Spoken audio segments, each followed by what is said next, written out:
গভীর রাতে ঘুমের মধ্যে আমি অনুভব করলাম আমার ছোট্ট বোন আমার সাথে কেমন জানি অদ্ভুত আচরণ করছে। তখন আমি ঘুমে বিভোর। আমি ভাবছি হয়তো আমি স্বপ্ন দেখছি। কিছুক্ষণ পর তার ওই আচরণের ফলে আমার ঘুম ভেঙে যায়। তখন আমি দেখতে পেলাম আমার ছোট বোন আমার সাথে এক ধরনের বাজিমাত করতে শুরু করছে। আমি তো তার এইসব দেখে পুরোই অবাক। তারপর আমি তাকে বললাম, বোন, তুই আমার সাথে এইসব কি করতাছস? তোর কি লজ্জা শরমের মাথা খেয়ে ফেলেছিস? আমি তোর আপন বড় ভাই হই। তারপরেও আমি লক্ষ্য করলাম আমার ছোট বোন কি যেন এক পুঞ্জীভূত সুখ পাওয়ার আশায় আরো বেশি পাগলামি করছে। হোটেলের মধ্যে ছোট বোনর এমন আচরণ দেখে আমি রীতিমতো হতবাক হয়ে গেলাম। তখন আমার ছোট বোনের চোখে মুখে শুধু বাসনার রং দেখতে পেয়েছিলাম। আমি শত না করার পরেও সে কোনোভাবেই আমার বাধা মানছিল না।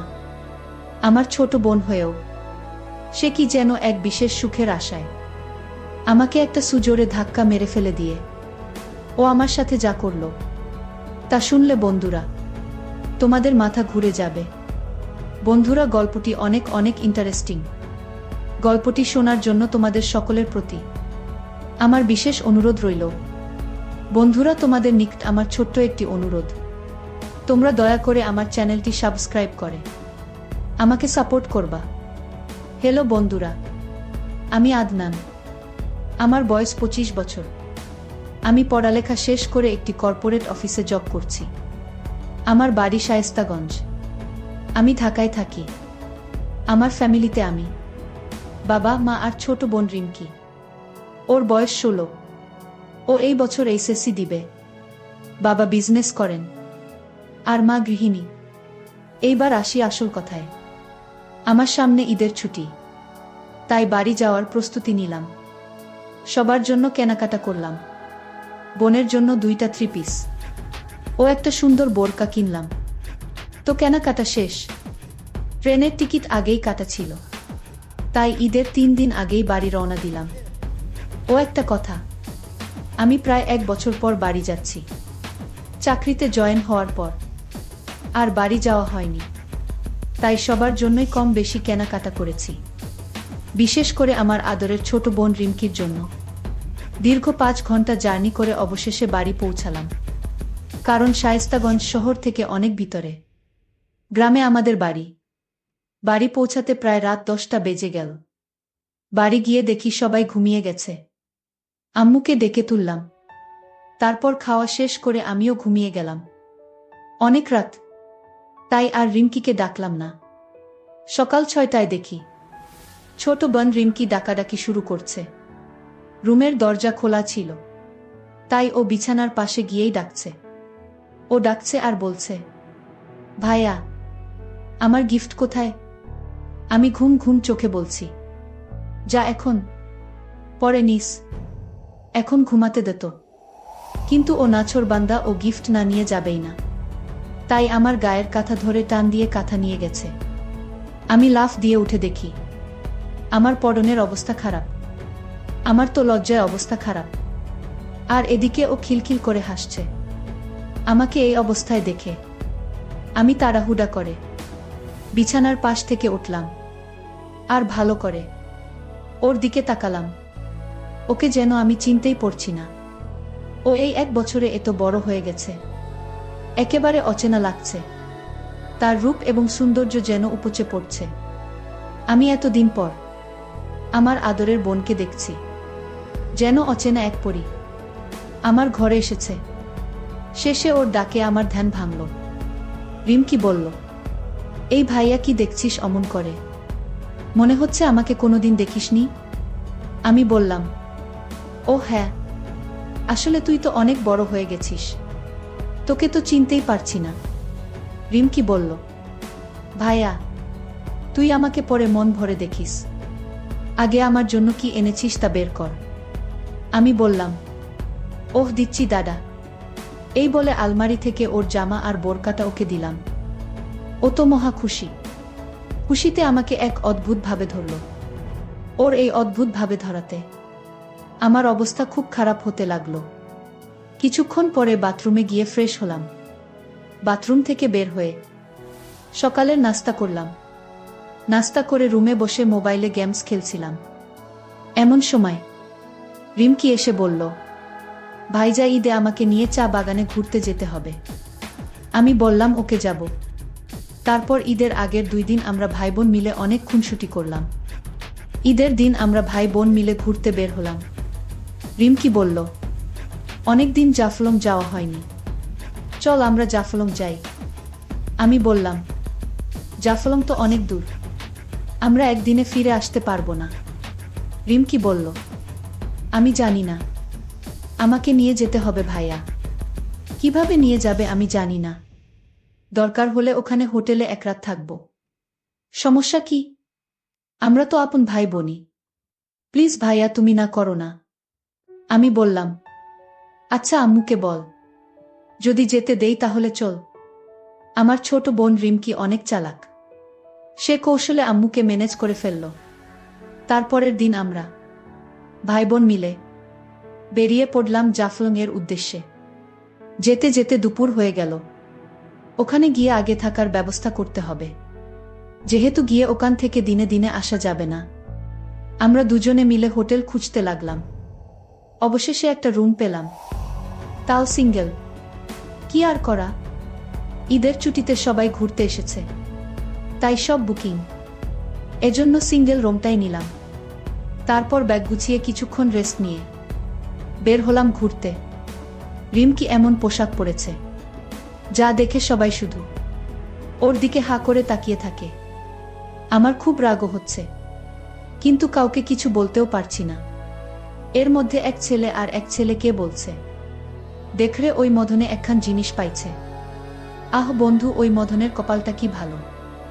এই শুনে আমি রেগে ওদের কাছে যেতে চাইলে রিমকি আমাকে বাধা দিল। তারপর আমরা ভাই বোন অনেক মজা করে ঘুরলাম। সারাদিন ঘুরে হোটেলে ফিরলাম সন্ধ্যায়। তারপর আমরা ভাই বোন মিলে রুমে গিয়ে ফ্রেশ হয়ে আবার হাঁটতে বের হলাম। আমাদের সাথে পাশের রুমের সদ্য বিবাহিত স্বামী স্ত্রীর জুটি বেরো হলো। তারা আমাদের ডাক দিয়ে বলল, আপনারাও কি হাঁটতে বের হচ্ছেন? রিমকি বলল, হ্যাঁ। আপনারা? উনারা বলল, হ্যাঁ। আমরাও বের হলাম। ছেলেটা বলল, চলুন না, আমরা একসাথে হাঁটি, এলাকাটা তো অপরিচিত, লোক বেশি হলে ভয়ও লাগবে না। আমরাও রাজি হলাম।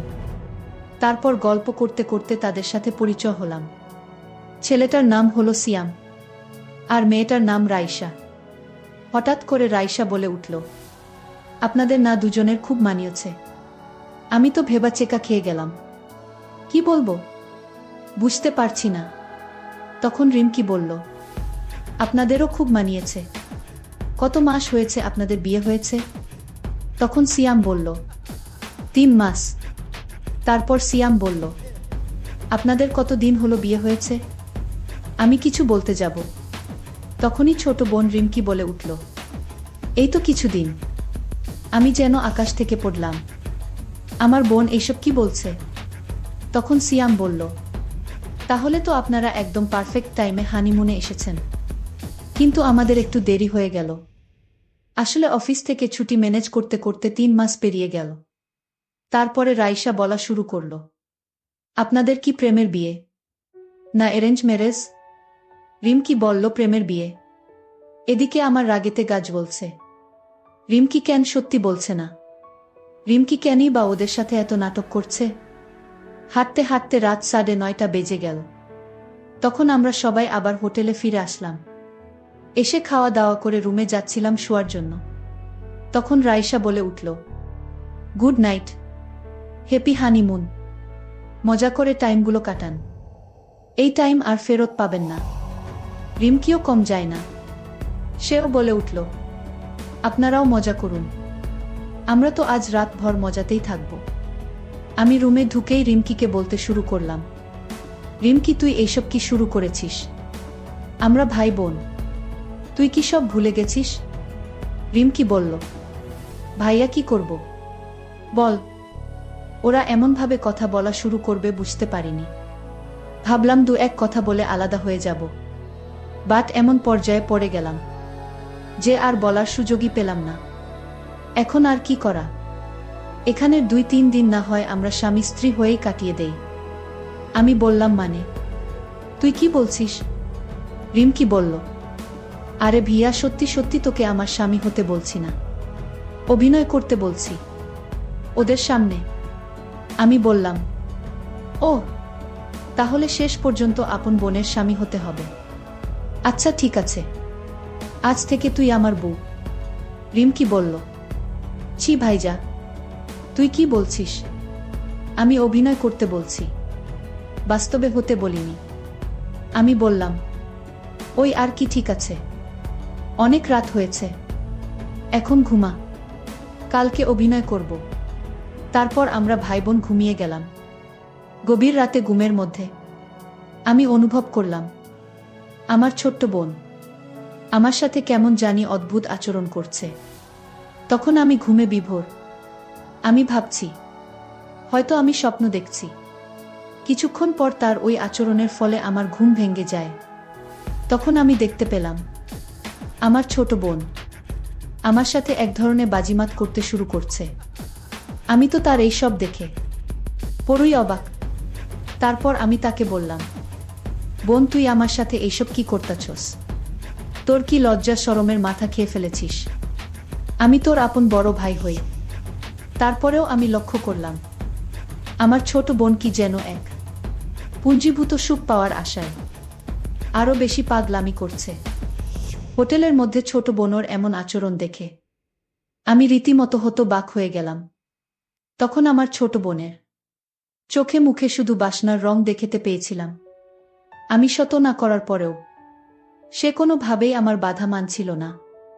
আমার ছোট বোন হয়েও সে কি যেন এক বিশেষ সুখের আশায় আমাকে একটা সুজোরে ধাক্কা মেরে ফেলে দিল। তারপর সে যেন একেবারে পাগল, মানে একেবারেই উন্মাদ হয়ে গেল। আমার ছোট বোনের যে এত কৌশল তা আমি জানতাম। 10 মিনিটের মাথায় আমার ঘুমন্ত আর নিস্তেজ অবস্থাটাকে এমন করে দিল। আমার কাছে মনে হলো যেন আমি আর কোনোভাবেই থাকতে পারছি না। তার অসম্ভব কৌশলের জাদু পেয়ে আমি তো প্রায় উন্মাদ হয়ে গেছি। শেষমেশে আমার এমন অবস্থা হলো। তখন আমি বন্ধুরা সেই বিষয়টা আর ভাবার কোনো সুযোগ পেলাম না যে কে ভাই কে বোন।